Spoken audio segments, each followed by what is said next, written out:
No Pikachu no. पिछले episode में आपने देखा एस का पिकाचू और प्राइमेप बहुत ही बुरी हालत में है। मिस्टी के 2 पोकेमोन फेंट हो चुके हैं और उन्हें वापस नहीं लाया जा सकता किसी भी तरीके से। और जो पिछला अपोनेंट था वो उनका पुराना दोस्त एजे था और अब नया अपोनेंट आया है, ये कोई भी हो सकता है जिसके बारे में हमें कुछ भी नहीं पता है। लेकिन ये पोकेमोन ट्रेनर बड़ा खतरनाक लग रहा है क्योंकि एस और मिस्टी दोनों के पोकेमोन काफ़ी थके हुए हैं या फिर यूजलेस पोकेमोन पड़ा है मिस्टी के पास। तो देखना ये है कि अब ये इसका सामना कैसे करेंगे, क्योंकि इस बैटल में एक पोकेमोन को सेक्रीफाइस करना ही होगा। अगर आपका पोकेमोन यूज़ होता है तो अगर वो हारता है फिर भागता है तो आपका पोकेमोन फेंट हो जाएगा जिसे वापस नहीं लाया जा सकता। अगर आप जीत जाते हो तो आपके फेंट पोकेमोन भी ठीक हो जाएंगे। और अब आगे तो तुम वो लड़की हो ना जो भाग गई थी, तुम्हारा गैराडोस भी बड़ा कायर था, वो भी भागने की कोशिश कर रहा था लेकिन मेरे हाथों मारा गया। मिस्टी को काफ़ी गुस्सा आ जाता है, वो अपना पोकेमोन यूज़ करने वाली होती है, जो उसका साइड बचा है वो ही, लेकिन ऐसे उसे रोक देता है। मिस्टी रुको, वो खुद नहीं कह रहा है, ये वो ट्रेनर नहीं बोल रहा है बल्कि ये बैटल कराने की एक स्ट्रेटेजी है उन्हीं की, ये मिस्टीरियस पावर जिसके बारे में हमें कुछ भी नहीं पता है। इसलिए तुम काम डाउन रहो और बैटल को अवॉइड करो। इसके बाद ऐसा अपना एक कदम पीछे लेता है, उतने में उसका पिकाचू अटैक कर देता है। जाओ सेरुलेज। तब मिस्टी बोलती है ऐस मुझे इस पोकेमोन से थोड़ा खतरा लग रहा है तो हमें दोनों को इकट्ठा बैटल करनी पड़ेगी। ऐस कहता है रुक जाओ, तुम एक चैंपियन से बात कर रही हो, हम अकेले ही इसको संभाल लेंगे, है ना पिकाचू। पिकाचू भी कॉन्फिडेंटली कह देता है हाँ। उसके बाद जब बैटल स्टार्ट होती है 2 मूव लगने के बाद ही पिकाचू का खेल खत्म हो जाता है और ऐस पूरा शॉक हो जाता है कि इतना पावरफुल पोकेमोन इसके सामने इतनी इजीली तरीके से कैसे हार गया। एक्चुअली ऐसे पिकाचू को थका हुआ था, वो दिखा रहा था कि वो नहीं थका है, उसने पिछली बैटल में काफ़ी घायल हो गया था वो एजे वाली बैटल में। उसके बाद एस और मिस्टी दोनों शॉक में चले जाते हैं, जिसके बाद वो मिस्टीरियस मैन गायब हो जाता है और एस अभी शॉक से बाहर नहीं निकल रहा है। लेकिन मिस्टी उसे कहती है एस तुम्हें समझना होगा, हमें प्रोफेसर ओक के पास जाना चाहिए पिकाचू को लेके, क्या पता उनके पास कोई हल हो। तभी मिस्टी को एक आइडिया आता है, नहीं हमें प्रोफेसर ओक के पास नहीं लेके जाना चाहिए, हमें लेके जाना चाहिए सबरीना के पास।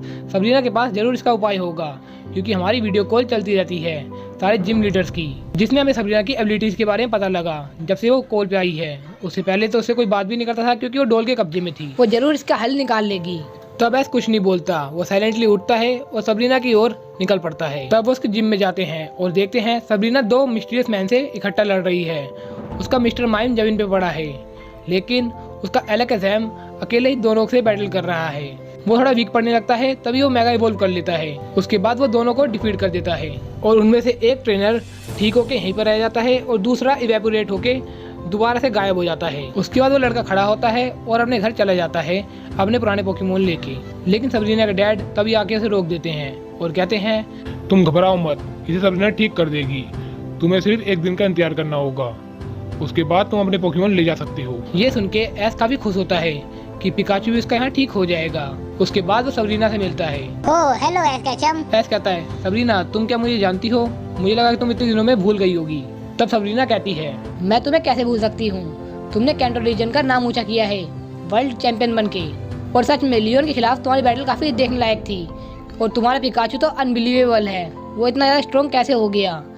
उसके बाद एस कहता है स्ट्रॉन्ग, अरे तुम ये देखो पहले पिकाचू क्या हो गया है, पता नहीं कैसे लेकिन पिकाचू हार गया है। वो तो मुझे एकदम ठीक लग रहा था जैसे हर बैटल के बाद होता है। लेकिन सबरीना कहती है कि तुम्हारा अपोनेंट कौन था, तुम्हें उस पोकेमोन का नाम पता है।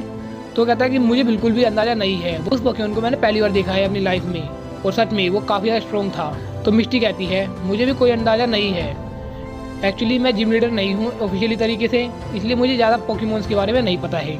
एक्चुअली मुझे जिम में सिर्फ बैटल करना पसंद है, इसलिए मैं जिम लीडर बनी हूँ। जिम के बाकी सारे काम मेरी सिस्टर संभालती हैं, तो शायद उन्हें पता होगा, तो क्या मैं उन्हें कॉल कर सकती हूँ। तो सबरीना कहती है ऐसा करने का कोई फ़ायदा नहीं है क्योंकि मैं ही बता सकती हूँ, क्योंकि तुम्हारे सामने एक जिम लीडर ही खड़ी है। तो तुम बताओ एस, उसका अपीयरेंस कैसा था। तो एस बताता है वो ब्लू रंग का था लेकिन उसके पास फायर टाइप मूव भी थे, यानी कि वो फायर टाइप पोकेमोन था। ब्लू रंग फायर टाइप, क्या वो मेगा चार्जर तो नहीं? अरे वो तो मुझे ही पता है चार्जर के बारे में तो नहीं यार, ऐसा कुछ नहीं है, वो अलग ही तरीके का पोकेमोन था। वो 2 पैर पे खड़ा था और उसके हाथ स्वॉर्ड जैसे थे और उसने एक आर्मर पहन रखा था। तो सबरीना समझ जाती है ये सेरुलेज की बात कर रहा है। तो वो कहती है घबराओ मत, मैं तुम्हारे पिकाचू को ठीक कर दूंगी, लेकिन उसके लिए काफ़ी लंबा टाइम लग जाएगा क्योंकि सेरुलेज पोकेमोन बहुत कम ट्रेनर्स के पास पाए जाते हैं। एक्चुअली तुम्हें पता होगा मेरे पास एक डॉल थी जो मुझे कंट्रोल कर रही थी। वो डॉल अब यहाँ पर नहीं है क्योंकि वो जा ली गई है इस डार्क वर्ल्ड की दुनिया में। उसके पास इतनी पावर नहीं थी, इसलिए मैंने ओलंपिया की सहायता ली, जिसके बाद वो डॉल पहुँच गई है उस वर्ल्ड में। अगर तुम मुझे बता दो, मैं डॉल से कनेक्ट करके उस ट्रेनर से कह के तुम्हारे पोकेमोन को उस पोकेबॉल में डाल सकती हूँ। उसके बाद अपने पोकेबॉल में तुम एक बार स्विच करोगे तो वो पोकेमोन इसमें आ जाएगा। ऐसा कहता मुझे समझ नहीं आ रहा कि ये कैसे काम कर रहा है, लेकिन अगर पिकाचू ठीक हो सकता है तो मैं राजी हूँ, लेकिन उसके लिए तुम्हें रुकना होगा। ऐसा कहता है मैं पूरी जिंदगी रुक सकता हूँ पिकाचू के लिए, तो ये एक दिन क्या चीज़ है। सबरीना कहती है मुझे एक दिन का कंफर्मेशन नहीं है क्योंकि ये रेयर ट्रेनर है, तो थोड़ा ज़्यादा टाइम लग सकता है। क्या तुम तब तक क्या रुक सकते हो? ऐसा कहता है मैंने कहा ना, मैं पूरी जिंदगी रुक सकता हूँ, लेकिन पिकाचू को कुछ नहीं होना चाहिए। तब मिस्टी कहती है ऐस अगर तुमने रुकने का फैसला कर ही लिया है तो मुझे भी अपने पोकेमोन लाने के लिए जाना होगा। तब ऐस कहता है मिस्टी रुको, मैं तुम्हें ऐसे छोड़ के नहीं जा सकता। बाहर के खतरों के बारे में हमें कुछ नहीं पता है, मैं तुम्हारे साथ चलता हूँ। लेकिन पिकाचू का क्या? घबराओ मत, उसकी रक्षा मैं करूंगा और तुम्हारे पास सही सलामत लेके आ जाऊंगा। तब ऐस अपने पोजीशन लेके निकल पड़ता है, लेकिन उतनी देर में वो सोचता है कि उसका प्राइमेप इतना हेल्दी नहीं है कि वो इतने टफ अपोनेंट को हरा सके। इसीलिए वो ओरा पावर का यूज़ करता है और बुलाता है लुकारियो और ग्रेट निंजा को।